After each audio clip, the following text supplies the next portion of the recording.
School যাবলৈ ওলোৱাৰ সময়ত ইমান যে লৰালৰি হয় কি ক'ম। এইফালে বেগ, ইফালে ডিকিত ভৰাই লৈছোঁ আৰু ৰেডি। তাকে বোলো আপোনালোকৰ কাৰণে এটা ভিডিঅ' লৈ আহিছোঁ। নমস্কাৰ, মই ৰশ্মিকা আৰু এয়া শুকান মাছ দেখিছেনে, বজাৰৰ পৰা লৈ আহিছিলোঁ। তাকে বোলো ধুই মেলি চালনী এখনত গৰম কৰি লওঁ। মাছকেইটা গৰম হ'বলৈ দিলোঁ আৰু শুকান মাছ আনি থৈছোঁ যিহেতু খাবলৈ খুবেই মন গৈ আছে। ফ্ৰিজত কিবা কিবি শাক পাচলিও আছে, তাকে বোলো লগতে বনাওঁ আৰু ভিডিঅ'টো স্কিপ নকৰাকৈ চাই যাব, তেতিয়া গোটেই ষ্টেপবোৰ দেখা পাব।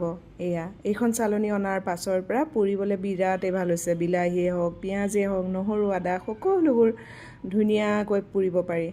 মাছকেইটা যিহেতু শুকান মাছ, সৰু মাছ, পটককৈ হৈয়ে গ'ল। আৰু মোৰ মাছকেইটা ফ্ৰাই হোৱাৰ পাছত এতিয়া মই মিক্সাৰ গ্ৰাইণ্ডাৰ এটাত লৈ লৈছোঁ আৰু ইয়াতে মই বিলাহী এটা কাটি পেলাই পুৰি ল'ম।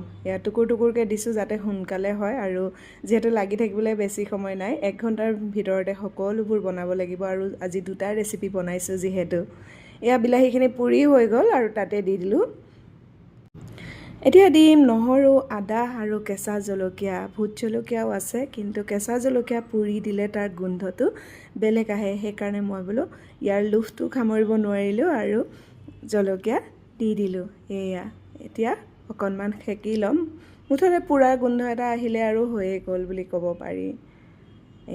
কেঁচা জলকীয়া, নহৰুৰ গোন্ধটো আৰু কি ক'ব, কিমান যে ভাল লগা নহয়নে বাৰু। ইতিমধ্যে পুৰি হৈ গৈছে আৰু বিলাহীখিনিৰ ওপৰতে মই দি দিম আৰু এতিয়া অকণমান নিমখ দি ইয়াক পিচি ল'ম।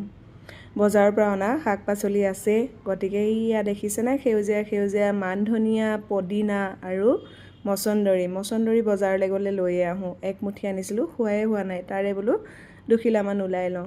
নিমখ দি এতিয়া পিচি ল'লোঁ। হৈ গ'ল। এতিয়াহে দিম মই শাকখিনি। ধনিয়া, পদিনা আৰু মচন্দৰী। ইমান যে ধুনীয়া গোন্ধ এটা আহে।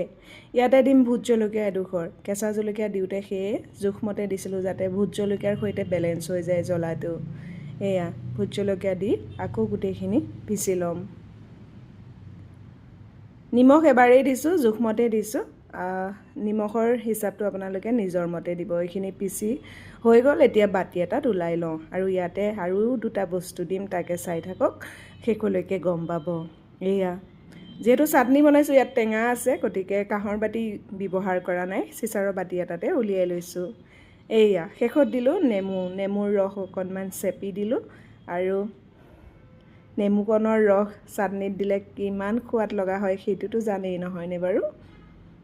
একেবাৰে শেষত দিম মিঠাতেল 1 টোপাল। মিঠাতেলটো অপশ্যনেল হয়।